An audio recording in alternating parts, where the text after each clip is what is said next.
thank you again for joining me on my Human Behavior YouTube channel. Oh yes, oh yes. Just want to remind you, don't forget to log on to my Christian Ministry channel. That's Henry Cosley, Causly, Henry Cosley Ministries, Inc. Oh, I have more than 150 Christian sermons on there for spiritual inspiration. Sermons on faith and forgiveness, temptation, prayer, and the list goes on. And with all that's going on in our world today, with COVID-19 stresses and the other life stresses, we need all the inspiration and motivation we can get. We need the spiritual uplifting. Yes, don't we? So log on to my Christian Ministry channel. Now, as you may be aware from my several previous human behavior videos on this YouTube channel, I earned a Master's of Arts degree in human behavior from National University in La Jolla, California. So I'm amply qualified to talk about issues regarding human behavior. So today, my human behavior topic is going to be incest and its effects. Incest and its effects. What is incest? Incest is sexual relations between people classified as being too closely related to marry each other. Yes. Now, according to Counseling Today, a publication by the American Counseling Association, more than any other type of child abuse, incest is associated with secrecy, betrayal, powerlessness, guilt, conflict, loyalty, fear of reprisal, self-blame, and shame. Yes. So, it's not surprising that 30% of incest cases are reported by survivors. So research suggests that 1 in 20 families, listen to me now, 1 in 20 families with a female child have histories of father-daughter child sexual abuse. See the revised edition of The Secret Trauma, Incest in the Lives of Girls and Women by Diana E. H. Russell, published in 1999. Now, child abuse of any kind, by a parent or other relative, is particularly negative, which affects survivors to varying degrees throughout their lives. It scars them. Yes, it does. Mentally scars them. However, child sexual abuse committed by a parent or other relative that is incest is associated with particular severe psychological symptoms. Yes. For example, survivors of a father-daughter incest are more likely to report being estranged from one or both parents and having been shamed by others when they try to share their incest experience. That's a shame, isn't it? And according to Christine Cortius, who wrote Healing the Incest Wound, adult survivors in therapy, and Richard Clough, who wrote Ramifications of Incest in the Psychiatric Times, the symptoms for incest survivors is associated with longer duration of abuse. Frequent abuse episodes and penetration, a high degree of force, coercion, and intimidation. And we also got transgenerational incest and a male perpetrator. Usually the perpetrator in these incest incidents are males who perpetrate these crimes on the young child. And so it creates self-blame and shame for that young child and for the family. who knows about it and won't reveal it. Now, incest usually begins at a young age and continue for protracted periods of time. The average length for incest abuse is 4 years. The perpetrator in the majority of reported incest cases is a male adult. Yes, a male adult. And most often, the victim is a young girl. Disturbed family relationships generates a shift in individual responsibilities and expectations that can lead to incest. Yes, all of the disturbance in families, the different situations and abuse and all of that, some of these things can contribute to incest. If the family is not balanced, if the family is having all kinds of mental and social issues, instability, some of this can lead to incest.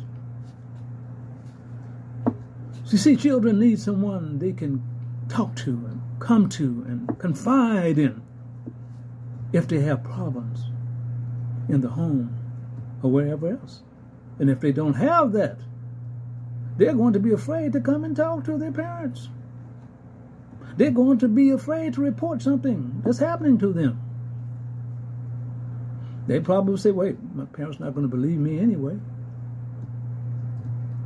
Now, it's reported in the Atlantic publication that child sexual abuse impacts more Americans annually. Listen to this now.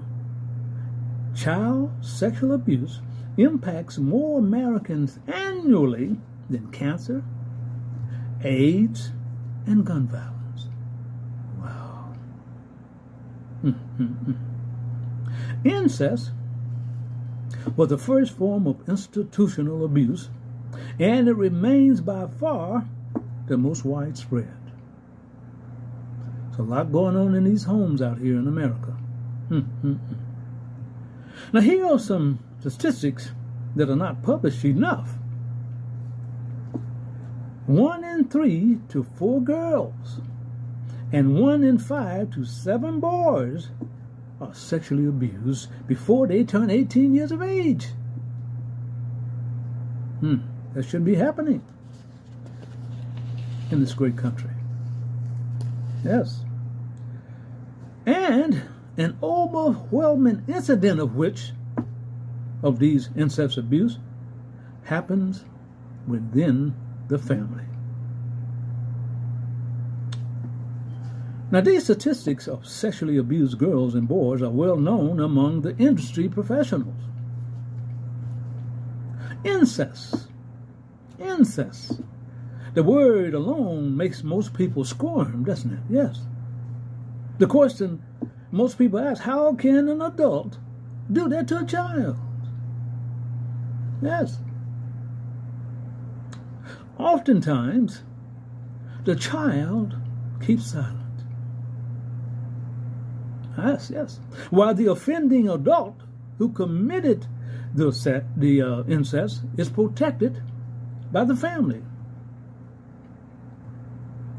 If the abused incest child is told by an adult family member to keep quiet about the incest, the child will likely do that while the offending adult remains protected and free to abuse again.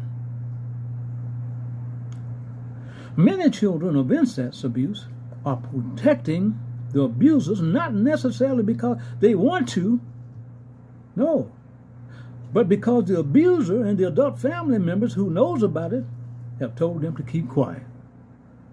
Keep quiet. Sweep it under the rug, yes.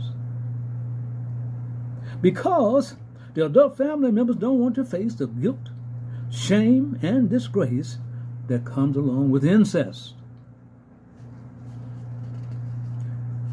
Now, a child of incest may go year after year looking into the face in the same home of the person who sexually violated them over and over again.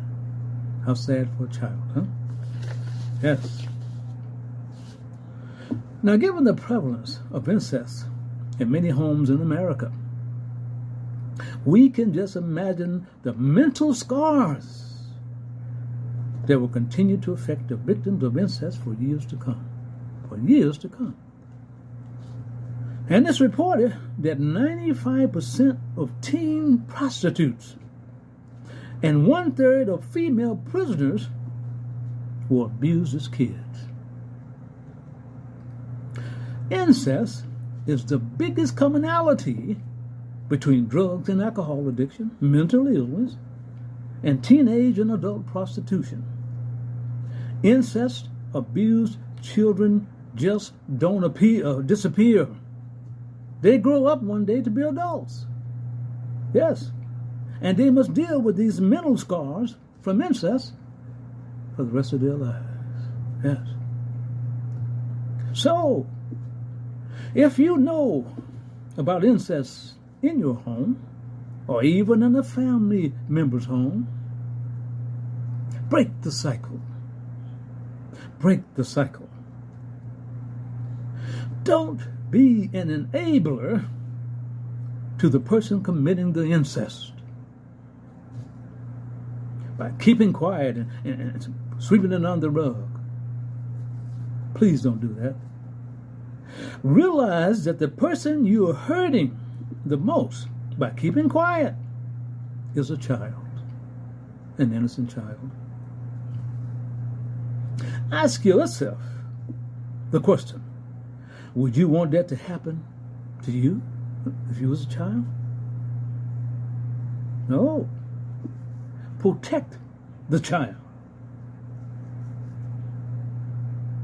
Finally, think about the countless children who are the victims of sexual abuse in the form of incest and other types of abuse. We need to protect the child. Their life is ahead of them. We want them to have good experiences. And they definitely should have it from people in their own family, if nobody else. Protect the child. Protect the child by breaking the cycle of abuse, by reporting such abuse, incest and other things, to the proper authorities. There may be some guilt and shame from some people, for families, but isn't it better that than your child hurting, afraid to come forth and say something about what's going on in his young life? Break the cycle of abuse. And so, I want to know, what are your thoughts on incest? How can we break the cycle of incest? You see, incest is kept hidden in these homes out here, many of them. You would never even think sometimes the person who's committing it. Maybe a doctor, lawyer, any kind of person. Yes. Mostly committed by men. Mostly committed by men. So leave a comment and let me know your thoughts on incest and what can be done about it. Yes. And don't forget to comment, like, comment, and subscribe to this channel. Thank you so much. I'll see you next time.